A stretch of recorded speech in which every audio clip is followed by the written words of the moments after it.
ಸ್ವಾಗತ. ನಾನು ಸುಮಿತ್ರಾ. ಇದೀಗ ಹೆಡ್ಲೈನ್ಸ್. ಎಲ್ಲೆಂದರಲ್ಲಿ ವಾಹನ ಪಾರ್ಕ್ ಮಾಡಿದ್ರೆ ಬೀಳುತ್ತೆ ವೇಲ್ ಲಾಕ್. ಪುತ್ತೂರಿನಲ್ಲಿ ಫೀಲ್ಡ್ಗೆ ಇಳಿದ ಖಾಕಿ ಪಡೆ. ಪುತ್ತೂರು ನಗರದಲ್ಲಿ ಸುಗಮ ಸಂಚಾರಕ್ಕೆ ಹೊಸ ಪ್ಲಾನ್.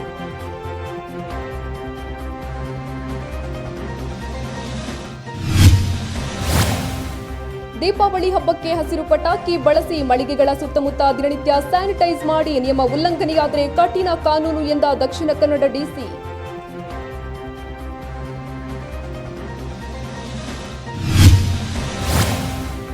ಲವ್ ಜಿಹಾದ್ ತಡೆಗಟ್ಟಿ ಮತಾಂಧತೆಯನ್ನ ಹೊಡೆದೋಡಿಸಿ ಕಠಿಣ ಕಾನೂನು ಜಾರಿಗೆ ತರುವಂತೆ ವಿಶ್ವ ಹಿಂದೂ ಪರಿಷತ್ ಮನವಿ. ಪುತ್ತೂರು ಕಮಿಷನರ್ ಮೂಲಕ ಮುಖ್ಯಮಂತ್ರಿಗಳಿಗೆ ಮನವಿ.